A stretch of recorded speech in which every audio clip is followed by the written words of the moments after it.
Hi, welcome to Aquatic Australia. I'm your host Sharky Jones, and today we're going to talk about fish identification as a fun and interesting activity you can do underwater while diving.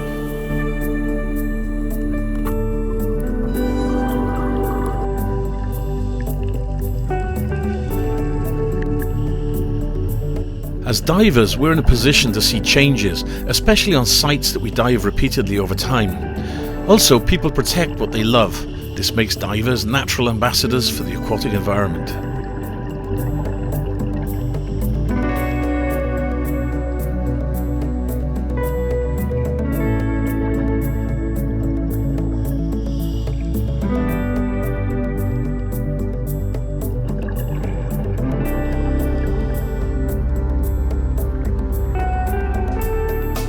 Knowing what we are seeing and recording it is a fun activity, but it can also be used to join in citizen science projects and to help conserve the seas we love. There are many such projects run through groups like Reef Check, PADI Aware and others. So how do we go about learning to identify a fish out of the more than 20,000 fish species worldwide? It seems an impossible task. But if we simply break it down into small simple pieces and a few simple patterns, it's not too hard. First, we break down fish into only a few simple categories that we can easily learn. Then we learn to describe their markings in simple terms and note a few key identification features. We can then sketch a cartoon on a dive slate that lets us properly identify the fish later.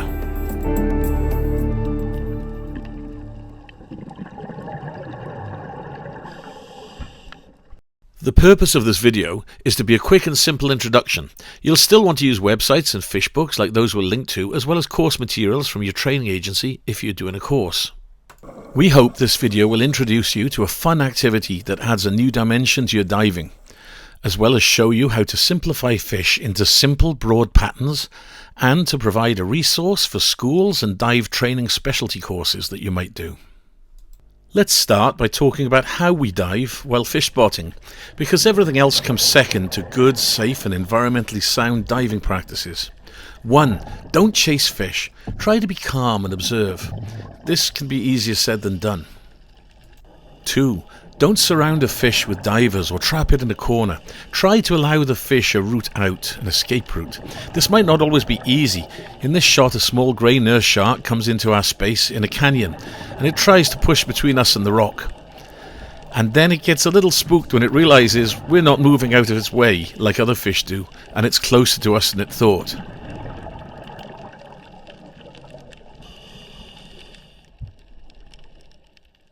Point 3. Don't be afraid. Most fish see you as just another big fish. There are a few fish to be cautious of, such as lionfish, stingrays, and in the tropics, titan triggerfish, but most fish are peaceful, including sharks most of the time. You have more to be worried about from boaters than from fish. 4. Always practice good buoyancy control. Avoid kicking and damaging coral or kicking sand over coral.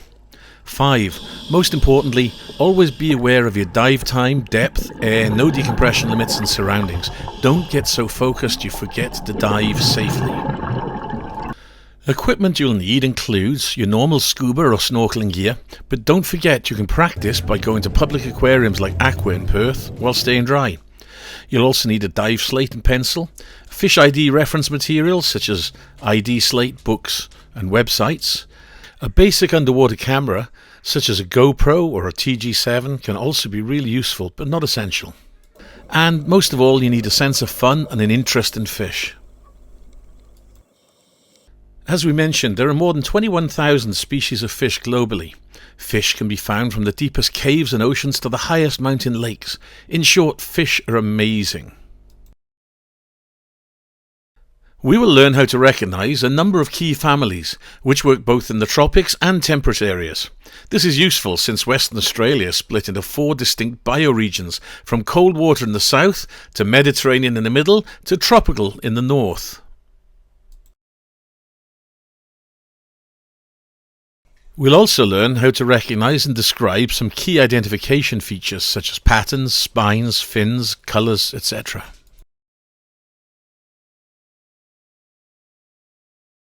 Let's talk about the methodology or strategy of underwater fish ID dives. Most of the fish belong to a few families, so what we want to do is focus on common characteristics. We'll use a dive slate and perhaps a fish ID slate, and we'll divide the boxes one each family group. We look for unique ID features and we note those in the family box. Leave space as well for sketching an unknown fish. Use really broad, silly little sketches like an alpha sketch, for a fish. Remember to be passive. Don't chase the fish. Relax. Sit still. Sit in one place. You'll see more fish, and if you don't act like a threat, they'll come to you. Record the shape and the family of the fish, the colour, the markings, the size, and also the relative abundance. We'll go into that in a second. Sketch these markings on a simple fish outline, or if it's not a simple fish outline, draw a very simple fish outline different from that one, like a long fish or a short fish, and sketch the bars or stripes onto that little outline. Record relative abundance, what you see, but use a simple code. Reef uses 0 for none, S for single, meaning 1, F for few, 2 to 10, M for many, 11 to 10 individuals, and A for abundant, more than 100. So basically think few, many, lots, few, many, abundant. It's fun and rewarding to join in citizen science projects. PADI Aware has partnered with reef.org, who have a global survey project going on using roving diver technique that you can join in. Visit reef.org and do their training for your region and join in. There are other projects too, like Reef Check, Red Map app, where you can report sightings, and the IndoOceanProject.org. Now let's talk about basic fish anatomy, their overall design, and the parts of fishes.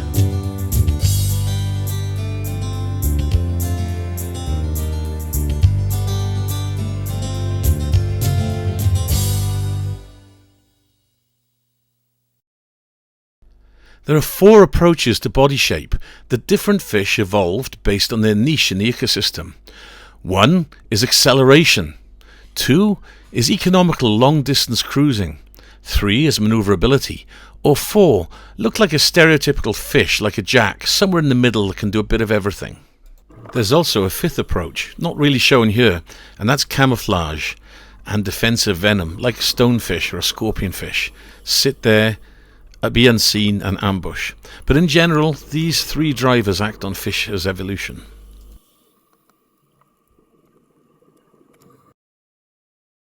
Next, we'll look at parts of a fish, for both bony fish and sharks, which are cartilaginous fish, meaning they have cartilage instead of bone. The dorsal fin is on the top of the fish's back, and it helps oppose the action of the tail side to side, like a keel on a yacht, and turns side-to-side motion into forward motion. It prevents the fish from sliding sideways so it can move forward. The second dorsal fin does similar and helps provide lateral stability, side-to-side stability, for the fish. In most fish, the tail provides the main forward thrust for the fish, although some, like wrasses, use their pectoral fins instead for cruising. The shape of the tail varies a lot with the design of the fish. For example, the dewfish on the right has an oar-like paddle, while the shark has an airplane-like tail for cruising. Here we see some common tail types, from continuous tail fish like a cobbler, which almost looks like an eel, through to lunate tails for fast-moving tuna, very small fins, hydrodynamically efficient, or small like the fins on a fast air-to-air missile because they move so fast, and therefore require low drag.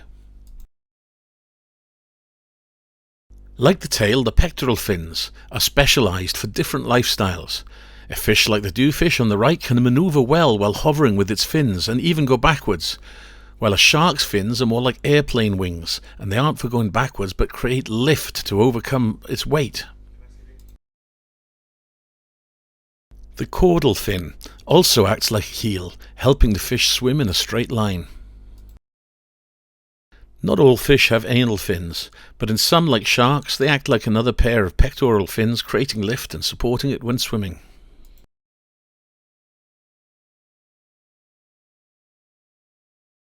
The lateral line is a line of small holes linked to nerve cells that allow fish to feel the movement of the water and the pressure waves and vibrations of fish around them. Gills allow fish to breathe.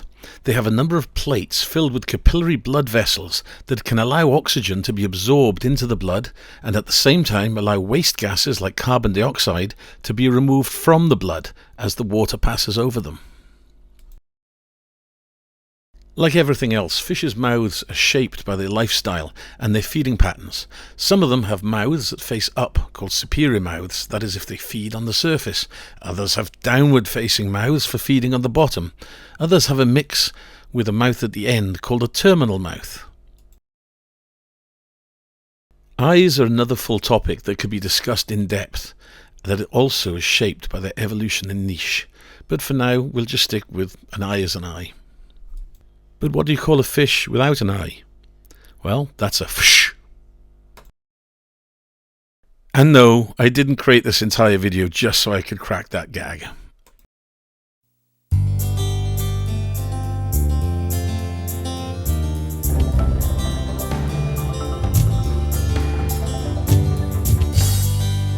Let's look at some of the types of markings we find on fishes so that we can describe them and record them later for identification.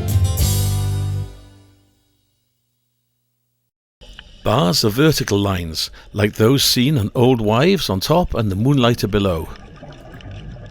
Stripes, by contrast, are horizontal lines, like those seen on the back half of this West Australian dewfish in the bottom, or on these stripy sweeps up above. Bands are diagonal lines in either direction and are usually thick. This is a footballer sweep, named such because its colours look like a footballer's jersey. A saddle looks like a horse's saddle in the crook between the tail and the body. A spot is a round solid spot, usually on the tail but can be elsewhere. This is a butterfly fish. An ocellated spot is a solid spot with a ring or line around it. This is another type of butterfly fish. Lines are finer than bands or stripes. There can be few or many. Blotches are irregular dark marks, like spots but not round and irregular.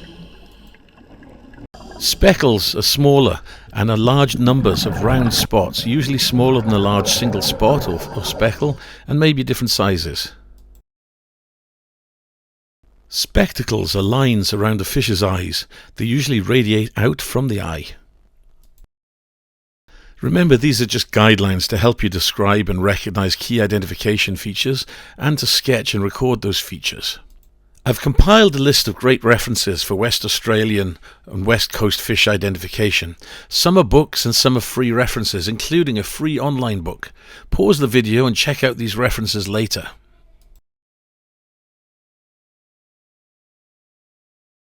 Here are some of my favourite references though. The Perth Coast Fish Book and Rottnest Island Fish Book by Alex Hoschka and Glenn Wisson are written specifically for this area. Small and handy and very well priced. I can't recommend them enough. Several of my photos are in the Perth book. See if you can spot them. Hint, look under grey nurse sharks and wobbegongs. If you're going to tropical Western Australia, then the Ningaloo Marine Life ID Guide is the one you need. The definitive professional guide is probably Swainston's Fishes of Australia. Swainston is a naturalist and artist based in Fremantle. He has amazingly detailed paintings. This book is huge, weighs a couple of kilograms and costs over $100, but is worth every single cent. The Perth Fish Book is free online and is published by Western Australia Marine Science Institution. It's a great resource, but some of the photos are unclear and not as good as the Perth Fish Guide or Swainston's, but it's free and it's still very good and has great drawings.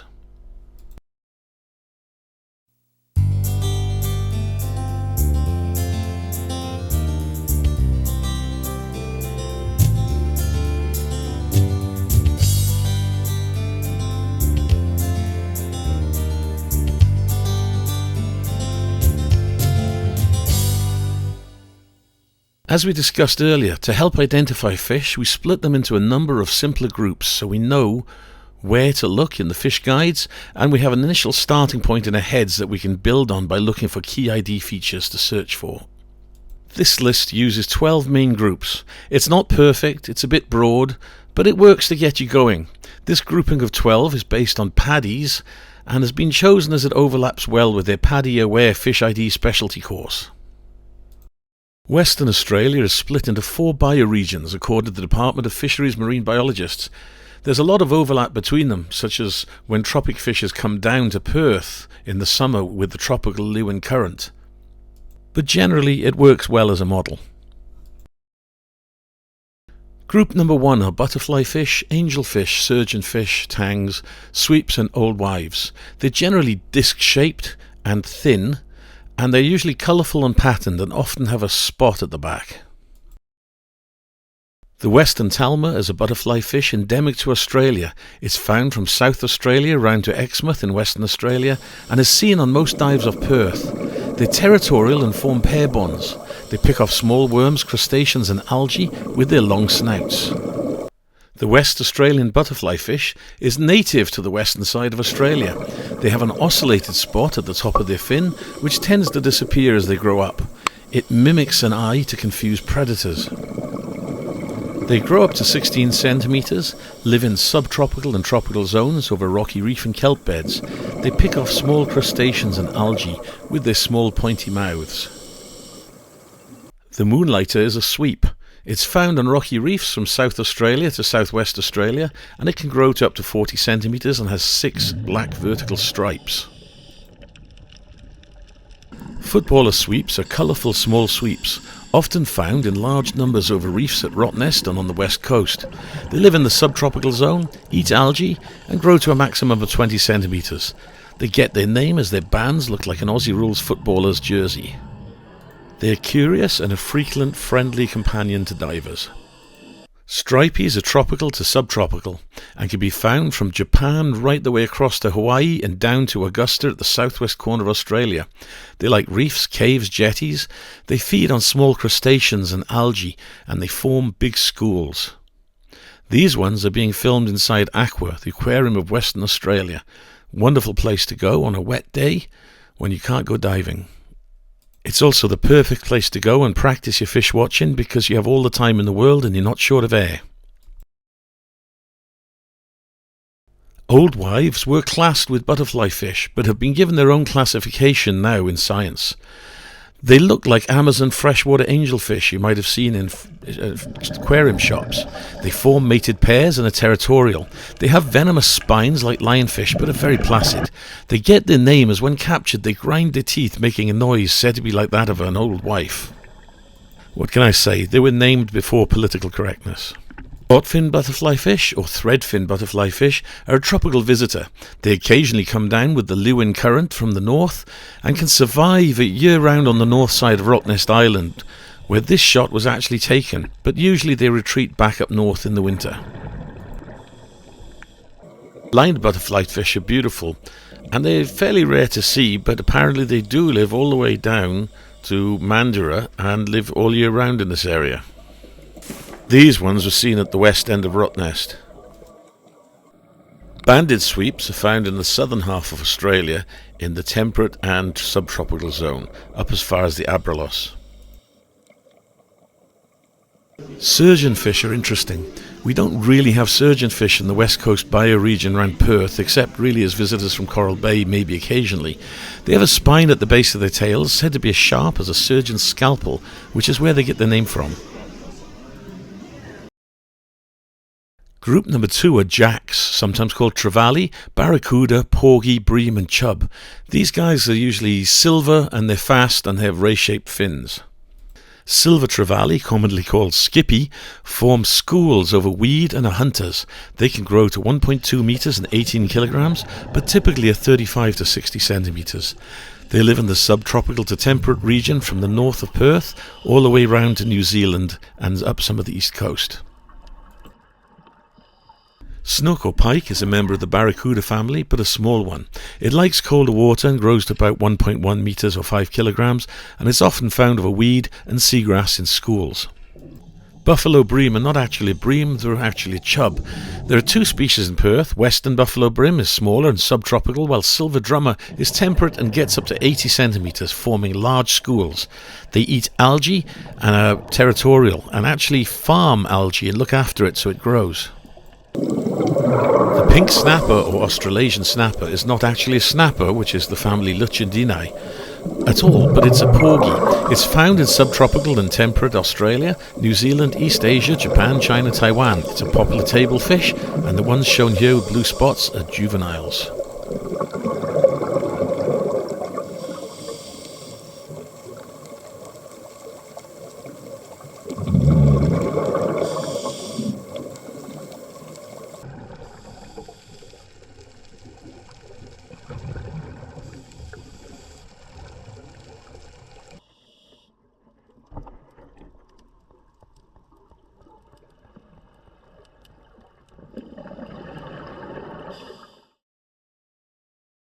Our third group are snappers, emperors and grunts, sometimes called sweet lips. They're average looking fish in the middle of that specialisation chart, good at everything, often with toothy mouths, sloping foreheads and sometimes big lips. Mostly you get more different types of snapper up north, like mangrove snapper. We don't have a lot down here, given that the big snapper we have down here is actually a porgy, the pink snapper. The western striped grunter is rarely seen by divers. It lives in the subtropical zone of a sandy-bottomed seagrass and likes invertebrates. The male guards the eggs and forms large schools. We do, however, find gold-spotted sweet lips. Although they're from the tropical area, they're regularly here in the subtropical. They eat invertebrates and fishes, live around the kelp beds and rocky reef, and they form pairs to breed. While emperors do go down as far south as Augusta, they're rarely seen in Perth. This one, as at the west end, looks like a spangled emperor. Our fourth group are damselfish, chromies and hamlets. Most of these are small, they school in large numbers over the top of reefs and are often quite colourful or patterned.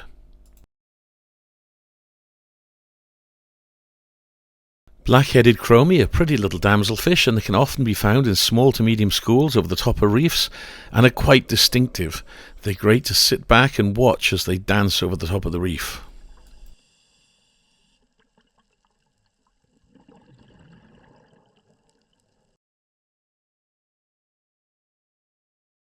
West Australian chromies have a greenish silver colour with a green top. They can be found in medium-sized schools over the top of rocky reefs, but sometimes in vast schools during breeding season.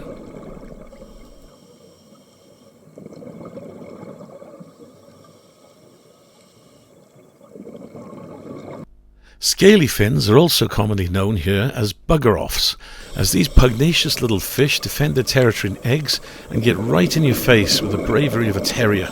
They are harmless and actually kind of cute and charismatic, if occasionally annoying. They grow to 50 centimetres, forming pair bonds. The male guards the eggs, and they eat algae and live over rocky reefs in the subtropical zone. Our fifth group is large and quite diverse, of groupers, sea bass, basslets, sea perch and other perciform fish. These fish have spines, are mostly coloured, camouflaged or have some silver. Pomfrets are small diamond-shaped and silver with yellow fins. They often form huge schools on the same reefs and in the same part of the reef. You can navigate by them. Latin name is Schuetta woodwardi. They don't actually yet belong to a taxonomic family, but are perchiforms, so they're included here. The West Australian dewfish is endemic to Western Australia. They reach from Shark Bay to Esperance. They grow to 1.2 metres, live to 40 years, and are probably one of the most delicious tasting fish anywhere. Consequently, they're at risk of overfishing, and there's currently a boat fishing ban to allow stocks to return. Black-banded sea perch. This little sea perch actually belongs to the same family as Antheas, which we'll see later. There are 8 species in this family, 6 of them endemic to Australia. This one lives in the temperate zone, growing to 30 centimetres and hunts on rocky reefs. It often likes to sit and perch on prominent areas, with its big bug eyes looking out for predators, but also looking out for food. It's an ambush predator and attacks from below, and eats a lot of small fish and crustaceans.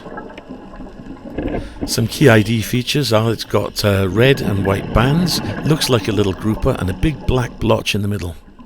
The western blue devilfish is one of my favourite fish on many dives. They're beautiful fish. These devils live in temperate zones to the subtropical zone, and they can grow up to 33 centimetres, living in ledges and holes. The male guards the eggs.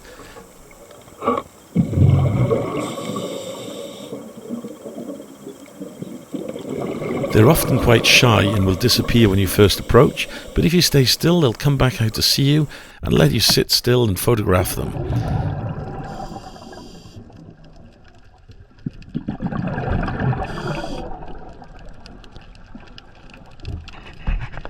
Harlequin bass look the part of a predator with a sharp, toothy grin. They look like a typical grouper. They hide under ledges and will grab all sorts of prey, such as footballer sweeps. They live in temperate zones and grow to 75 centimeters and will eat things that can barely fit in their mouth. Antheas live in the tropical zone, hovering over the top of reefs, snapping up food. They're basslets. Not normally found off Perth unless they're a visitor. These ones are at Aqua. Popular amongst anglers as it's excellent eating, the King George whiting grows to 72 centimetres and up to 4.8 kilograms. It's found in temperate waters across southern Australia from Jurien Bay all the way round the south to Botany Bay on the east.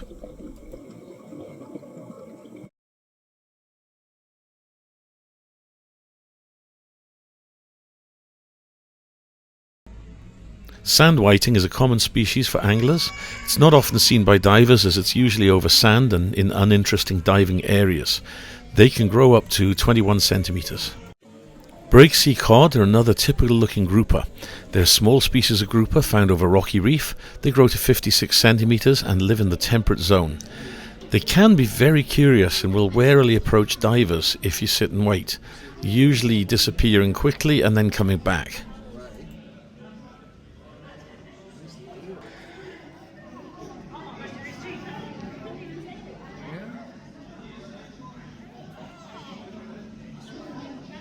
Red-lip moorwongs can often be found lying on the bottom, just sitting there waiting, and will let you get quite close until they disappear off. They like rocky reef and kelp beds. They grow to 40 centimetres and eat invertebrates. They live in the subtropical and tropical zone. Crested moorwongs eat algae and invertebrates. They live on rocky reef and over sand bottoms in the temperate and subtropical zones and can grow to 60 centimetres. They're often seen off Perth, but this one is in Aqua because I didn't get a good photo of one recently. Dusky moorwongs can grow quite large, up to 1.2 metres.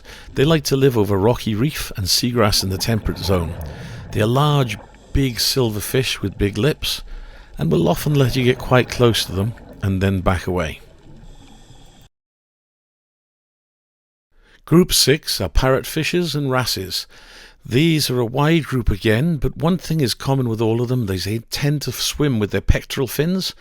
They're also usually quite colourful or patterned, and they usually graze either on algae or, in the case of parrotfishes, they graze on coral, and they poop out sand. So most of the sand you see on a beach came at some point or other from parrotfish. They also have beaks or hard incisors, front teeth. A great many of them are hermaphroditic, meaning they start out as females and change to males later in life. Not all, but most. Maui wrasse can grow to 40 centimetres. They live over sandy bottoms around reefs. They're named due to the blue lines on their face, like a Maori warrior's tattoos. They also are hermaphrodites. Foxfish are actually a wrasse, though they look more like a grouper or snapper. These charismatic and curious red fish are often companions on dives, following divers in caves. They usually mate, and again are hermaphroditic, but will be following round with their mate, one male, one female. Foxfish are very curious and will often approach the divers and follow them around through a lot of the dive, at least the bits that they're in the caves or somewhere sheltered. They usually, as you kick up the sand, they're looking for bits of food disturbed by the diver. Cleaner wrasse eat invertebrates and plankton. They live over coral reef and rocky reef in the tropical and subtropical zones. They are also hermaphrodites and grow up to 14 centimetres. They have a very distinctive stripe and an undulated up and down swimming pattern. These distinctions act as advertising. It stakes out a prominent patch of reef and advertises a presence. Fish, including big ones enough to eat it, will often come and get cleaned, and the wrasse will eat the parasites in a symbiotic relationship, often going right inside their mouth and gills to get the parasites. Scribbled wrasse can grow to 31 centimeters and live in subtropical and subtropical areas. They like kelp beds and rocky and coral reefs, and these fish have pretty blue scroll lines and blue diamonds. Bald-chin gropers are a popular table fish, but despite their name, they're a wrasse, not a groper. They can grow to 90 centimeters and live on reef and kelp beds in the subtropical zone. They eat invertebrates. Western king wrasse are seen everywhere, often following behind divers' fins where they stir up the bottom. They form large schools. They're hermaphrodites, like most wrasses described here, and can reach 40 centimeters, and the dominant males are a distinctive red with a big crest. Here is a brief shot of a dominant male. Red band wrasse are another common wrasse that can grow to 18 centimeters and live in temperate and subtropical waters. It's also hermaphrodite and eats invertebrates. The males can look a little bit like small perch.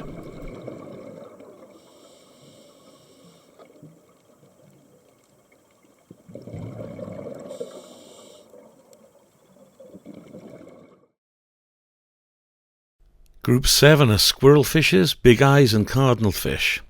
Most of these fish have big eyes, most of them school, most of them have upturned superior mouths. A number of species of squirrel fish can be found. Usually they live deeper but can occasionally be found shallow. Bullseyes are often a good indication that there's a cave nearby, sometimes big enough for divers. They live in reefs and caves in the temperate and subtropical zones. There are two main species, rough and big-scale bullseyes.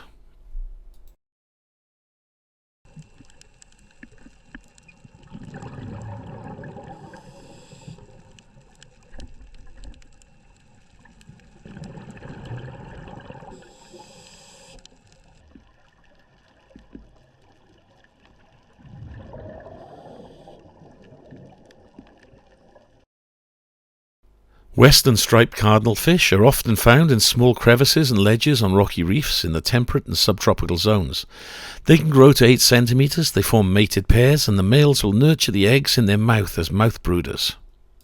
Gobbleguts are found in the subtropical zone, and they grow to a maximum of 12 centimeters and also are mouth brooders. Group number 8, blennies, gobies and jawfish. These are often small, colourful, and they're long and thin. The grubfish are small blennies. They walk on their pectoral fins on the bottom.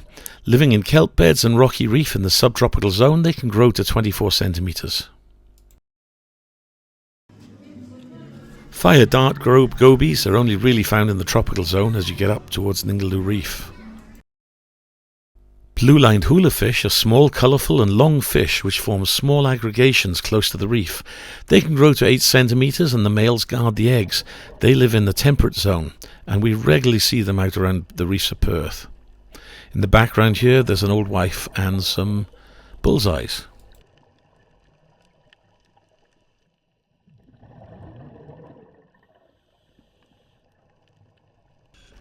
Yellow hula fish are similar to the blue and can grow to 15 centimeters.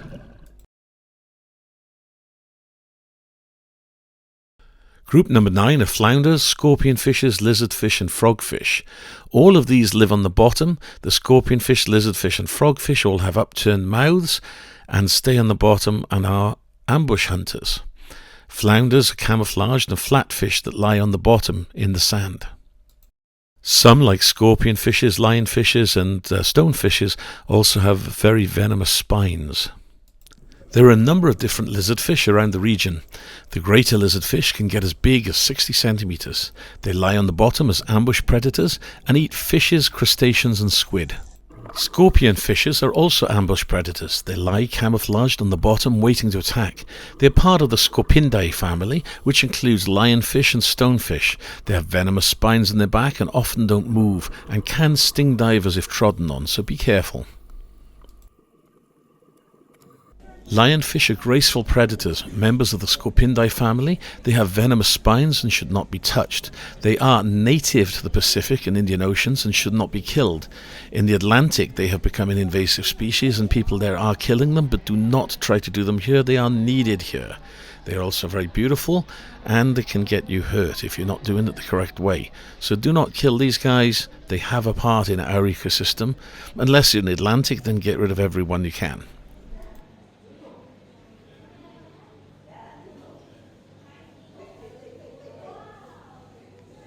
Flatheads are compressed fish, and they lie on the bottom, hidden in the sand, waiting to strike. They can grow up to 1 meter and weigh up to 18 kilograms. They are ambush predators. They are found pretty much all around Australia, but mostly in the subtropical and temperate regions.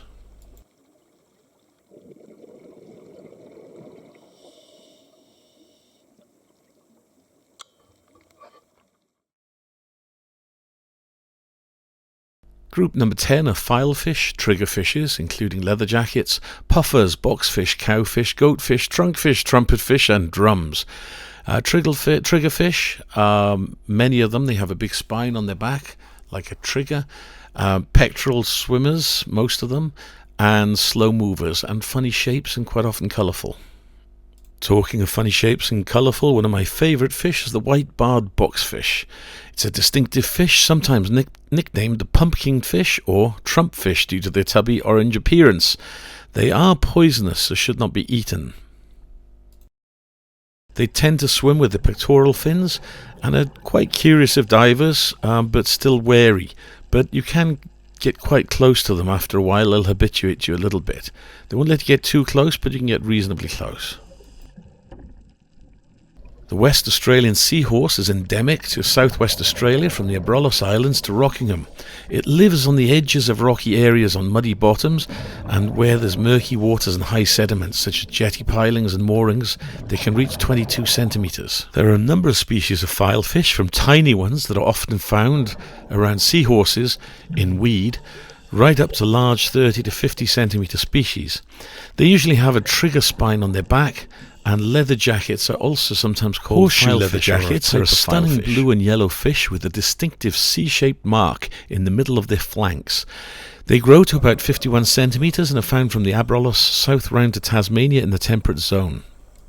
Blue-lined leather jackets live in the temperate zone over rocky reef and kelp beds and can grow to 34 centimetres. They feed on algae and invertebrates.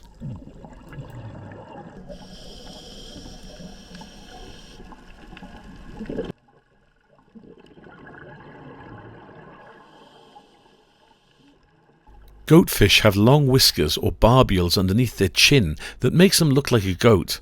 They use them to sift through the sand for food.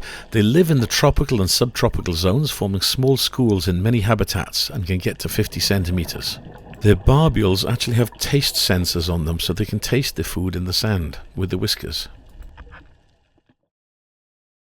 Group 11, eels.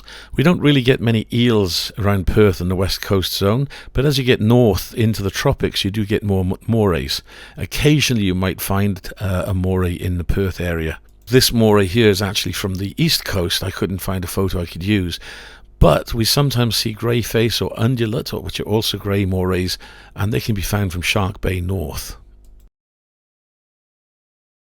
Group 12 are sharks and rays, one of my favourite groups. These are all cartilaginous fish. They don't have any bones, they just have cartilage. If you touch your nose or your ears, that's what cartilage is, no bones. They also don't have a swim bladder. They need to keep moving or they sink. Most of their buoyancy comes from, about 80% of the buoyancy comes from the oil in their livers. The rest comes from their wings, the pectoral fins, and acting as wings and giving them lift, or the wings if they are rays. I love elasmobranchs, or sharks and rays as the family is known. Don't be scared, but be respectful. It's very rare to see sharks other than friendly ones like the grey nurse, Port Jacksons or wobbegongs. In over 500 dives in Perth, I've only seen 2 or 3 other sharks around the place, and then only briefly. Boaters are far, far more of a danger. Here we see my 14-year-old daughter swimming with a grey nurse shark, which is probably my favourite shark. You can find them in ledges and caves, in reef and in open water. If you see one, you're very lucky. They are very placid fish-eating sharks, and they will accept divers as just another shark like they are, if you relax and don't swim to them, or they will swim away.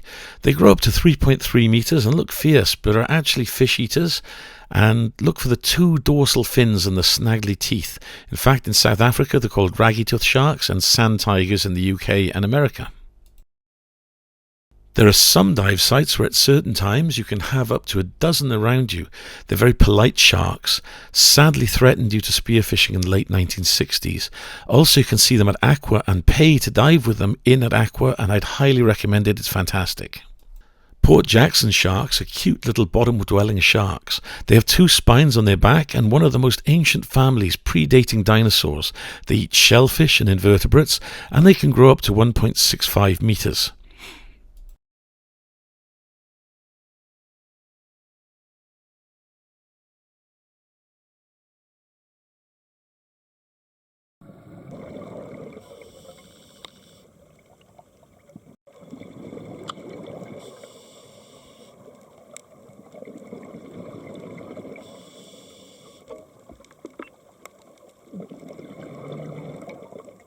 Bronze whalers or copper sharks are rarely far away from you. They're a fairly common shark that spear fishermen often see, but they rarely approach divers, often only passing by briefly. They look similar to other whalers like dusky and bulls. They are also a cold water shark, generally living along the south coast. Giant smooth stingrays are seen fairly often on dives. These lovely fish are curious and love to follow divers who are catching lobster, hoping for a feed. They can grow up to 4.3 meters. Don't be scared of them, but be cautious because they do have a large sting in the tail. But they're not aggressive. It's purely a defensive measure. If they feel you're a bit too close, they'll put their tails up and warn you, and they always try to move away first. But mostly they'll come right up to you if you stay still and they are in a calm mood. They're listed in one of the books here as the world's largest stingray. However, it may be beaten by the Mekong freshwater stingray now. They live in the temperate zone, and at Hamelin Bay near Augusta there's a beach where they will swim right around your feet.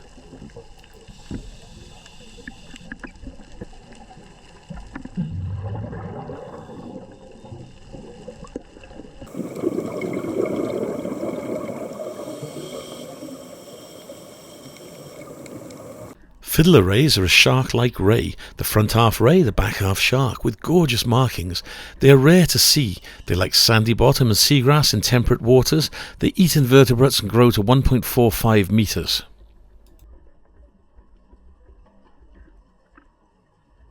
Masked stingarees are small stingrays that grow up to 47 centimeters.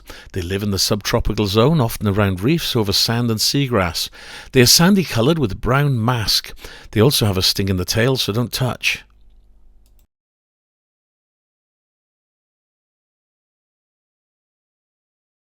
There is another similar one called a striped stingaree with the same mask markings but a darker mask, and they're more grey than sandy. They grow a little bit bigger and are more in the temperate zone and in rocky reefs rather than the sandy bits.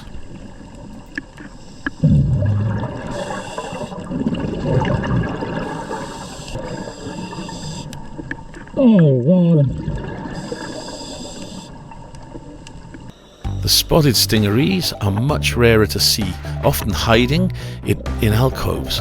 They may be more nocturnal. They have a beautiful leopard spot pattern. Blue spotted ribbon-tailed stingrays and blue stingrays are pretty stingrays found in the tropical zone from Shark Bay north only, but they're found all over the tropical Indian Ocean and into the South China Sea. There is also more diamond-shaped blue-spotted stingray that is found in the tropics but sometimes might visit south of Shark Bay. Remember, diamond-shaped is blue-spotted stingray and the round ones are the blue-spotted ribbon-tailed stingrays, again in the tropics. Shovel-nosed rays are rare and often endangered. They're another shark-like ray. They live in mud and sand around reefs, and if you see one, fantastic. Thanks for watching. If you've got this far, I hope you enjoyed it. Watch out, I'll try and update this later on with some better photos as I gradually get more Fish ID photos. I also hope later to do an underwater naturalist video and some more on fish spotting, particularly doing it out in the wild and how it's done. So watch out for later series of this. And if you have any good footage that we could use of fish that we don't have or don't have good video stills for that you'd be happy to let us use for a photo credit, please drop me a message. In the meantime, hope you've enjoyed it, and thanks for watching. And join us again, like, subscribe and follow Aquatic Australia.